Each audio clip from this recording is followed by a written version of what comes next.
Awesome. Gary, hey, again, thanks for jumping on, man. Really appreciate the time. So let me get the group here kind of set up for everybody. So welcome to the Clif Bar group that we have here. So what you have on the call right here is the sales leaders at Clif Bar. Reason why we reached out to you, obviously, is I know back and forth with your team. So in the news a couple months ago, Mondelez acquired Clif Bar for about $3 billion, let's say with that. Well, this is the group here that has been implementing a lot of that change, and a lot of unknown has come with that change here, right? So for us as people leaders, as organizational leaders with this business, one of the things that this group does is we meet on a monthly basis, have a specific topic that we discuss, right? Last month our topic was empathy, and we talked about diversity and inclusion. We talk about how to lead through that, and especially going into a lot of these maybe unforeseen times here. Yeah. We don't know what the future looks like. So one of the things we wanted to ask you and talk with you about is how do we lead through this unknown time to have empathy for our people and keep continuing to move this juggernaut of the Clif business forward as we kind of transition to Mondelez. So we'll start there and start with that. Well, first of all, thank you for having me. I know I was like 4 minutes late, so I pushed my next meeting by 5 minutes, so we have all our time.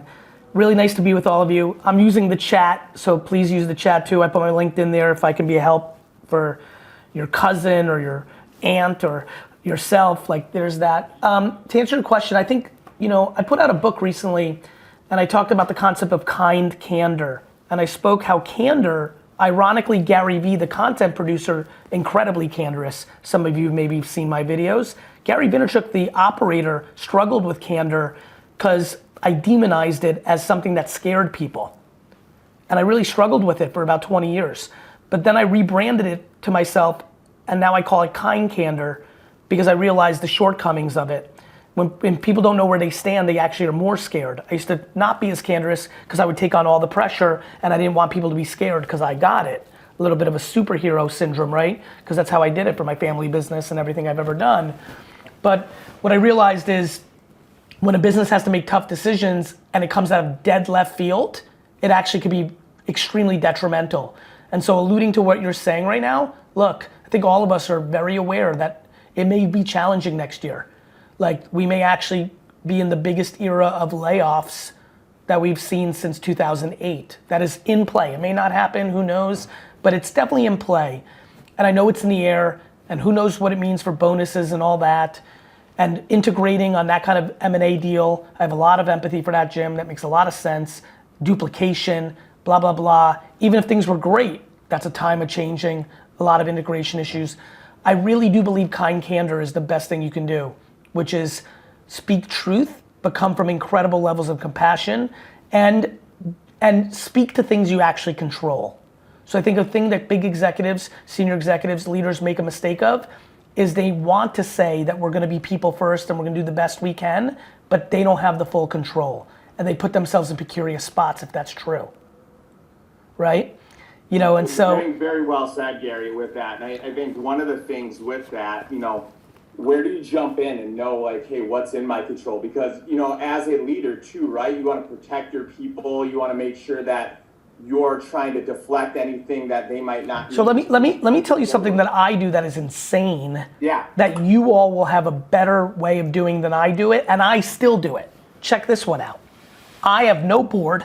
I'm not a publicly traded company. I have full control of the company. I have all the say. And yet I still have certain meetings with people through the last 15 years where I say, listen, Gary Vaynerchuk, the CEO of VaynerX, can't tell you without a shadow of a doubt whether this is gonna go X, Y, or Z.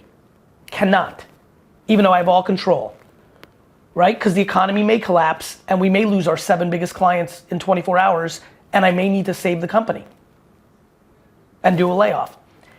Gary Vaynerchuk, the human being, is telling you right now, Jim B, to your face, that if God forbid something atrocious happens, I am your first person and I will spend 7 hours at night on LinkedIn trying to get you on your feet. If I can do that, where I have all the control, and the person looks at me saying, what the fuck are you talking about? You don't have to fire me? What are you doing? What are you talking about? Well, then you guys can definitely do that. And so there's a level of you, the executive, and you, the human, that if you play it right and hit the right crescendo, can bring incredible value to your team.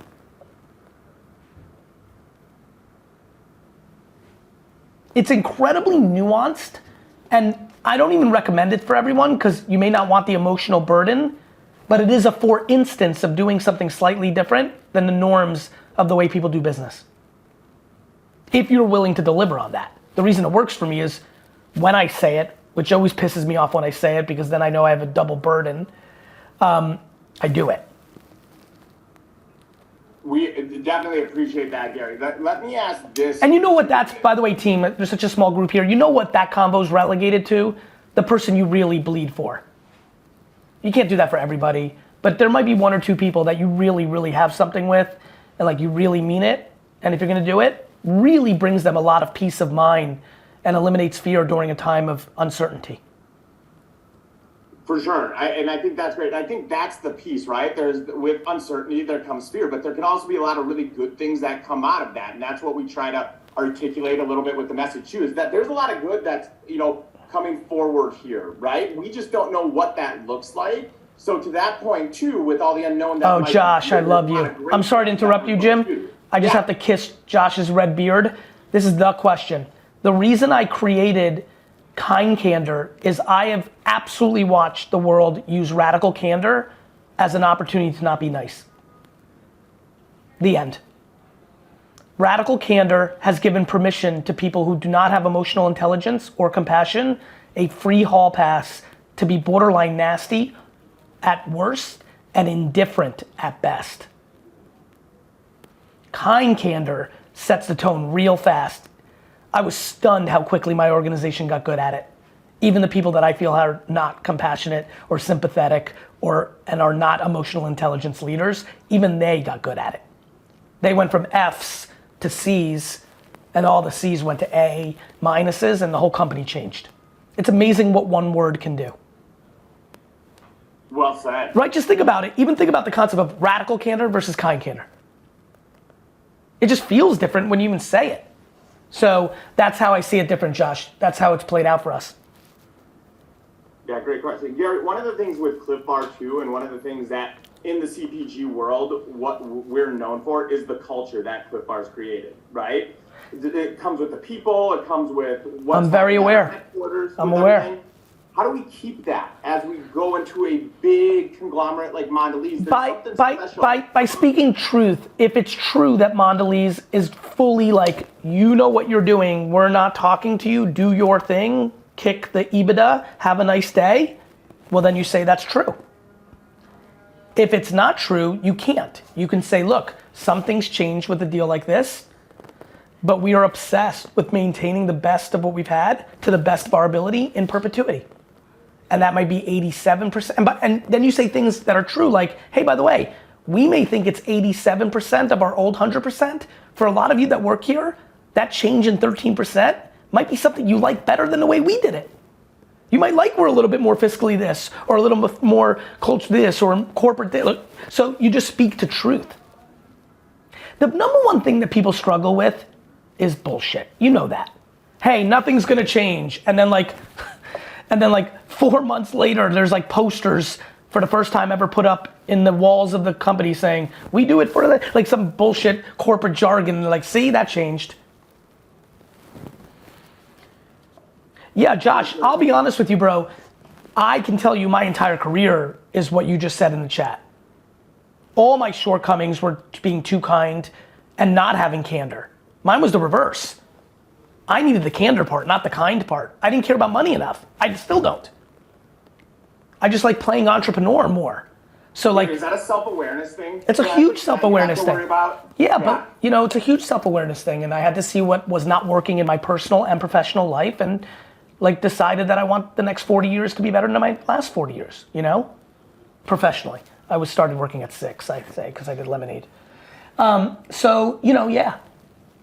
100%, and it's never fun when things are working super well and you have 90% great relationships, but like you're either trying to be better or you're not, and I want it to be better. Fantastic. I want to open it up to the group. I want to make sure, is there any other questions? I know we're winding down on time here with Gary. We got a couple more minutes. So any other questions from the group? I got one more, but I want to make sure that we get everyone. Yeah, and don't be shy, group. All right, I'm gonna jump in with mine, Gary, because so I have Group, I'm very upset with all of you. Just so you know, I'm very upset, group. Go ahead, Jim. No, that's fine. Please call them out on it. So that means I don't have to later on here. So, Well, you know what's funny? It's funny though, Jim, no bullshit. Like, I really think a lot about this. Like, all I think about actually is people worrying about other people's opinions about themselves. The singular reason most people don't unmic and ask a question is a subconscious belief of what will the rest of them think of the question. It's really fascinating and very real. I'll break the ice with my question then too, because this is what we have on the target team a question that we ask everyone that comes in with us, and here's what it is. If you were on The Voice or American Idol and you had one song that you needed to get a golden ticket or a chair turned around, what song would you sing to make sure Simon Cowell gave you that, and why? Okay, here's a crazy, so the answer is I would disqualify myself before I started to sing for two reasons. One, back to self-awareness. My capacity to sing is staggeringly low. There's something even scarier. This is insane to me. I will this is no bullshit. Guy Robinson, I want you to hear this. I will remember the plaid shirt that you wore to this Zoom for 15 fucking minutes in 19 years if I met you out of context at a baseball game. However, I do not know the words to any song on earth. Not one. Not one song. I've listened to First of the Month by Bone Thugs and Harmony 77,000 times. We Are the World 100,000 times. Something my son was diagnosed with dyslexia. I know I have something. I do not know the words of a single song on earth. We might need to create a new song for your V friends then too, to make sure that comes in your head then and you get something at least. Even when I have it, then I like lose it. Like I've made up like every word, like when I actually read the lyrics of some songs that I thought I had, I always laugh. Like some of the shit that I think is in a song that's not is ludicrous. So that's my song journey. So the answer is I wouldn't, but if I was like super duper forced to, it would probably be like a Cindy, it would have to be like 80s pop. It would be like Cyndi Lauper, like Girls Just Want to Have Fun, something like that. Something like that I feel I could get down. Something that would catch everyone's attention of like, why is this dude singing Girls Just Want to Have, you know? What do you consider the most important quality? Guy, the number one thing, this is why when I had the realization that candor was a weakness, literally was the most painful day of my career. The number one job of a leader is to eliminate fear. And it's not even close. And you know, it's why I'm completely obsessed with the bullshit of bonus structures in corporate environments. Because so it's, can I throw a follow-up question there? Where we've talked about the monolith. You saw I pushed it 5 minutes, right? You saw the email? Go ahead. We're in a, and what you might define as the messy middle. We don't have clarity around the future. We don't know where we're going to be going. We've been told we're going to be integrated yet independent. Right now, if anyone stopped to think about it, there's a lot to be fearful of. So how do you resolve fear when you don't have the answers that will immediately do that for people? How do you operate in the gray and still not acknowledge the fear? Yeah, by coming up with off-speed pitches and curveballs like I just told you, which is like, it's really hand-to-hand combat, Josh, right? Like, you can only say to 3 people, hey, Susan, if you're a casualty of this recession integration, I, Josh, have all these ways to help you. Other ways are, hey, narratives that are true. If anyone's confused at Clif that we are better off being part of a global, stable business versus a well-funded, high valuation business that we were pre-acquisition, if you're confused by that, get unconfused. We are in a dramatically better situation for safety than you are the other way that we were months ago. You just find them all sorts of truth.